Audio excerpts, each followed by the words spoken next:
they cut that convertibility because there wasn't enough gold. We can only guess that because there was never an audit on all the world's gold backing all the world's money. So it's never audited, which is outlandish, but there's a liquidity crisis. So what do? You snip it and you turn into fiat. There's no gold convertibility. And then now people think this is money, it's fiat. No, it's not. It's always tying over liquidity crisis, like Germany did in after World War I. They had a liquidity crisis and they went to fiat. They couldn't be on the gold standard and they hyperinflated. And I think you go back in history, it's always, if you go to fiat, you're screwed, you blow up. And the whole world's on fiat. That's kind of a first, right? Like usually like one sort of empire, one kingdom goes into fiat, blows up, and everyone's on some sort of commodity standard and they're good. But we're all on fiat, so that's probably why it's lasted so long. But can we go back to a gold standard? We can't, because gold's no longer going to be scarce in the future.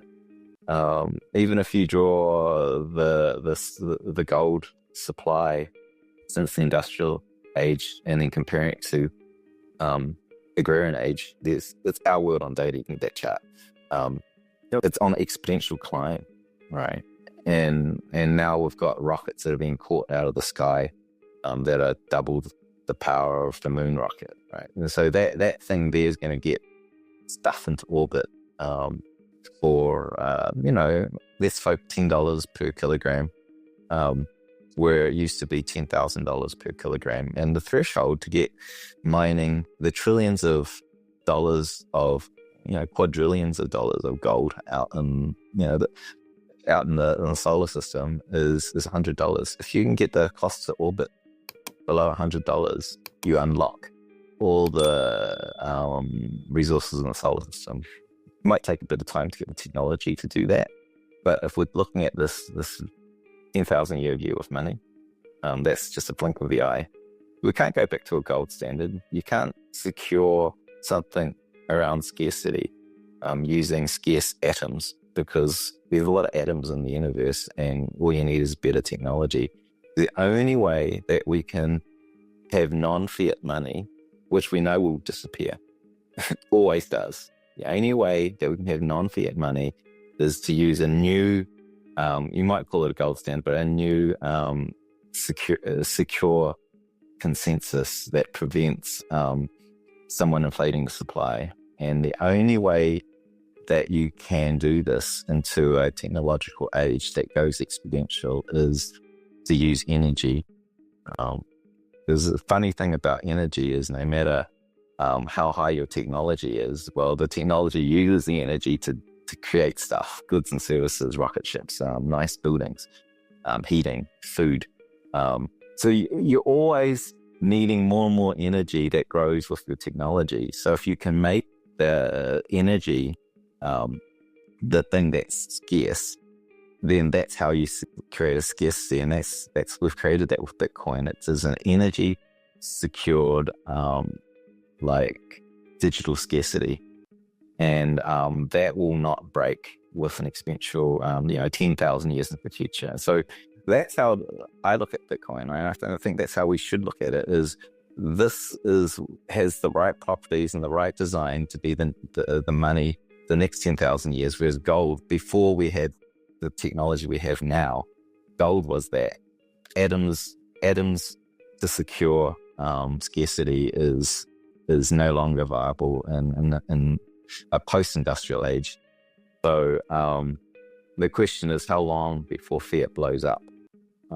And given back to that original conversation of back in 2013, I was thinking maybe it flips gold in 12 years, 2025. If it flips gold, it's basically flipping a 10,000 year reign of money.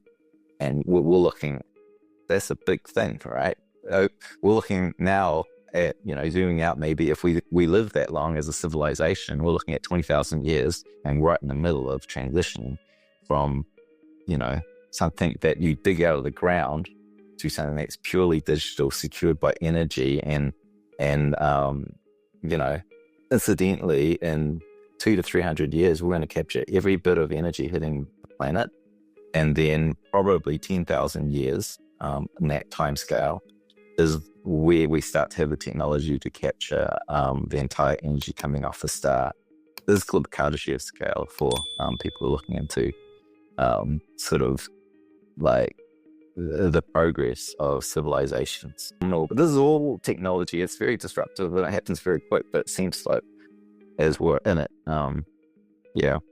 And it's not, maybe it's better than gold. It is better than gold, and without a doubt.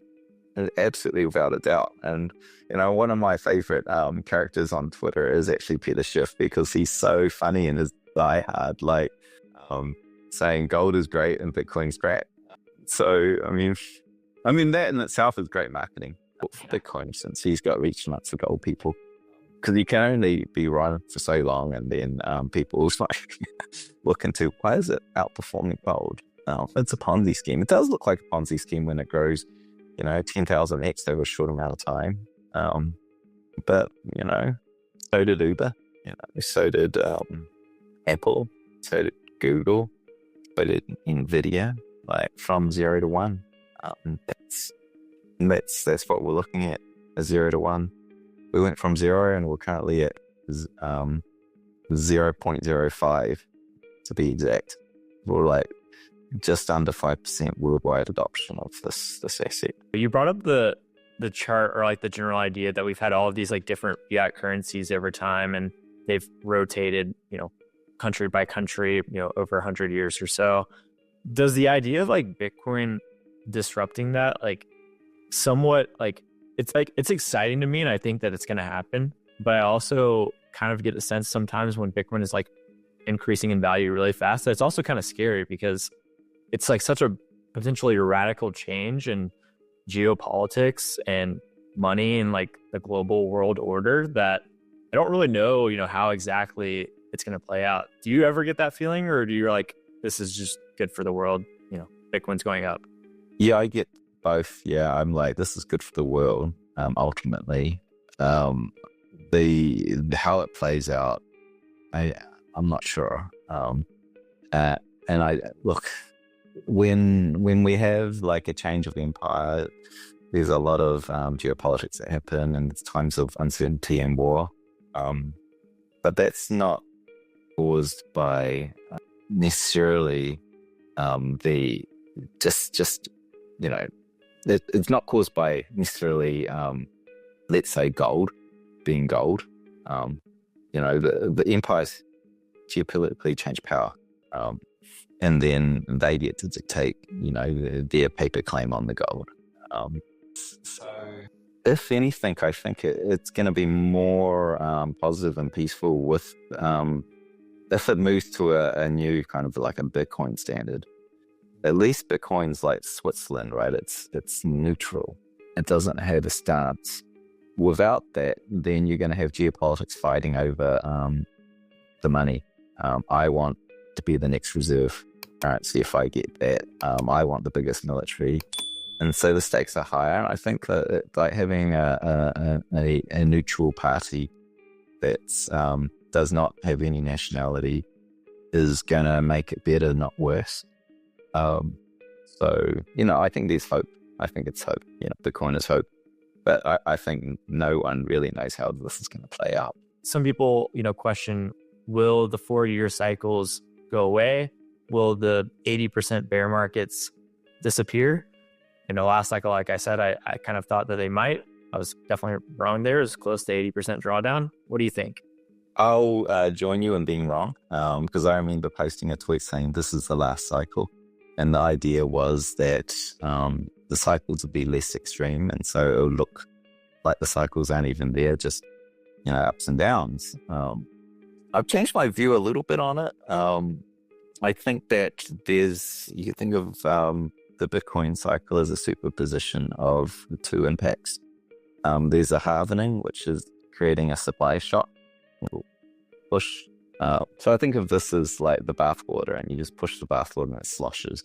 And there's and Bitcoin sloshes at a resonance frequency. When you hit resonance, the thing slushes, and it's a 4-year cycle, and it gets a little push. You don't need much of a push. You just need enough push. That push is getting smaller and smaller. It's halving every 4 years, right? And now the inflation rate of Bitcoin has gone from the inflation rate of gold to now half of the inflation rate of gold. And so I don't know how much of that impact is going to be needed, because you don't need to push it back bathwater very hard, right? But eventually it's going to go away, and the push is going to go away, and it's going to slosh, and then eventually it's going to go away. But there's another push that's happening with Bitcoin. People possibly don't understand that one, and that is what we call the global liquidity cycle. That is, in basic terms, is the cycles in which all the nation states print money.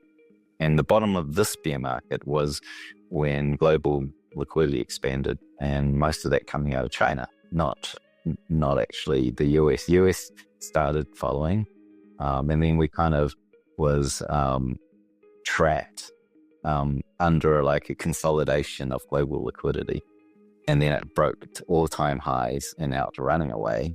So a lot of money printing. And that happened like 2 to 3 months ago. Bitcoin tends to lag by 2 months of that global liquidity. But that sloshing of money being printed is also 4 years, and it's superimposed on Bitcoin in the right phase as well. So you can look at all the phases in which the money printers went on fast forward.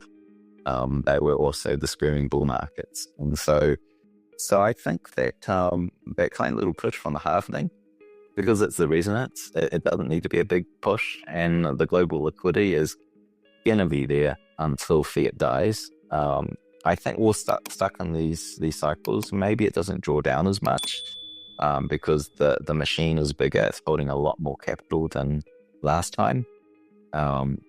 But yeah, I think we'll still have 40 cycles, but they'll be less intense because the amount of liquidity in the system, like as in people wanting to buy Bitcoin even when it's coming down, is increasing also.